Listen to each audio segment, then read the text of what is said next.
walking up, we think it's an old mine place, and we're going to see an old piece of railway architecture. So just to cut in here with some information, we went out for the afternoon for a walk to see the Bennerley Viaduct, which was known as the Iron Giant of the Erywash Valley. So it was opened in 1878, part of the GNR, and it spanned over the Erywash Valley and also over the Midland Railway's existing line. It narrowly survived the German bombings of 1916, and it was in use until 1968 when it eventually closed. At the highest point, the rails are 60 feet up off the ground, and as of the 1970s, it's now a Grade 2 listed building. So it was Victorian, I suppose. Maybe late Victorian. Is this all marshland normally? But it's a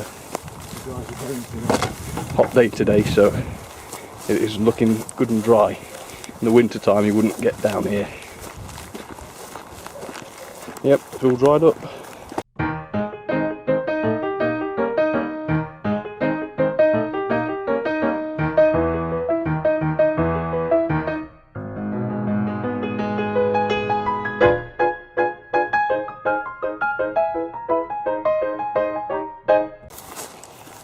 Get through this scrubland.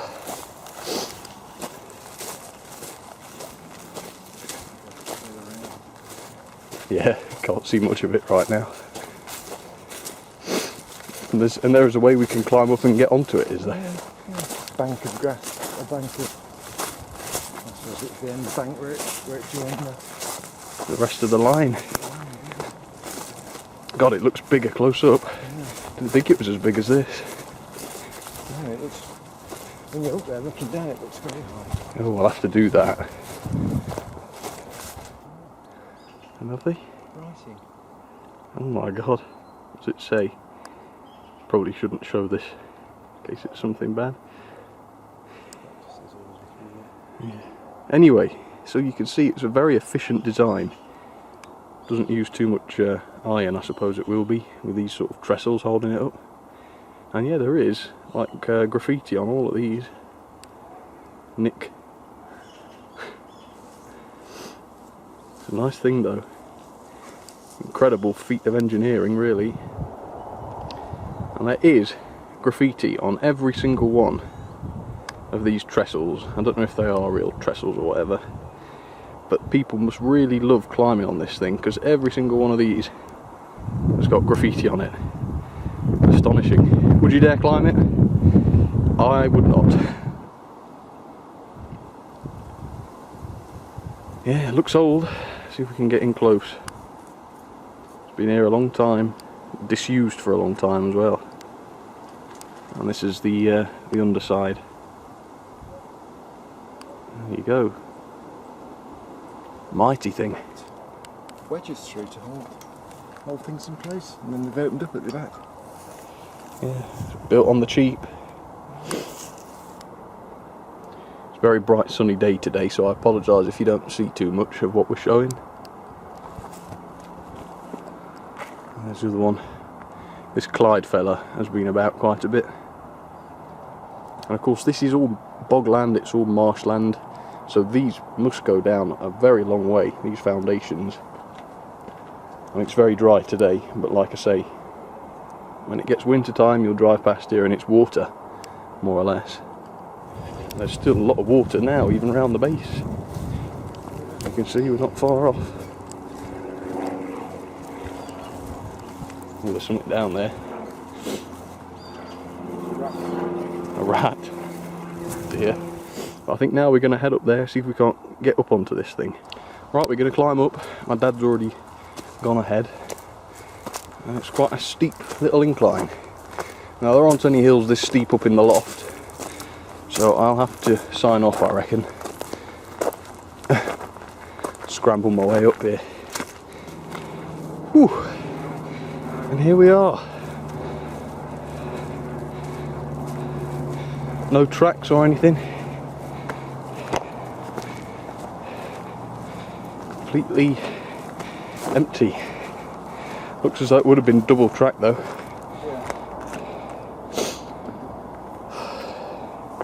Completely open to be walked on. It's quite a long way down. Look down there.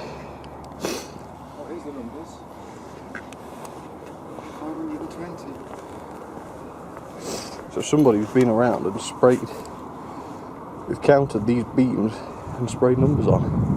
There's 526. So yeah, so there's another 6 there. So across there's got to be 526. Alright, let's get some of these covered. It's quite nice to walk on. It's about perfectly the length of my steps. Yeah.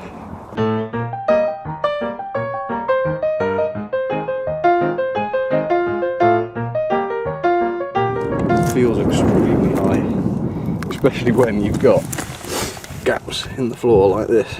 Look at that. And that's quite thin metal. Although there's guttering under there. Look. Yeah, you can see there's like a plastic gutter.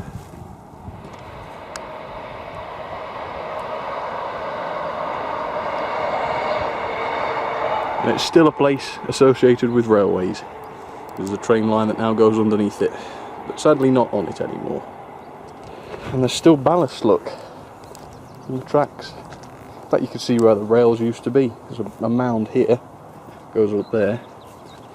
It's quite interesting. You can see it's at its highest, so there's where one track would have been. And you can quite clearly see where the other one was there. It's quite nice. Quite a nice view into the water. See the sun reflected a bit. Apparently this is a canal, but it looks a bit overgrown and disused. You've seen it in the winter when it's flooded with the whole completely flooded. Yeah, I was saying that earlier. I don't think I've seen it like that. So this is all underwater if you have a bad winter.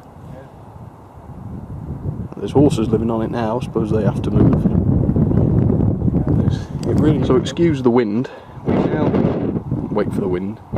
We've sort of ended the iron bars and we're now onto concrete, and we've got these sort of foundations.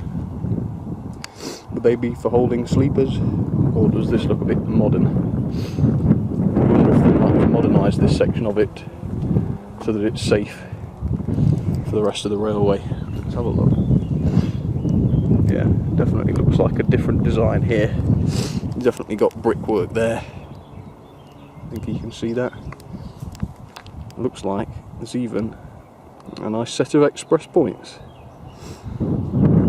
Anyway, that's the railway. Goes to Ilkeston Station, which I think is a new station. That you can probably see the platform. Or is that a level crossing? Possibly. No, I've got another train.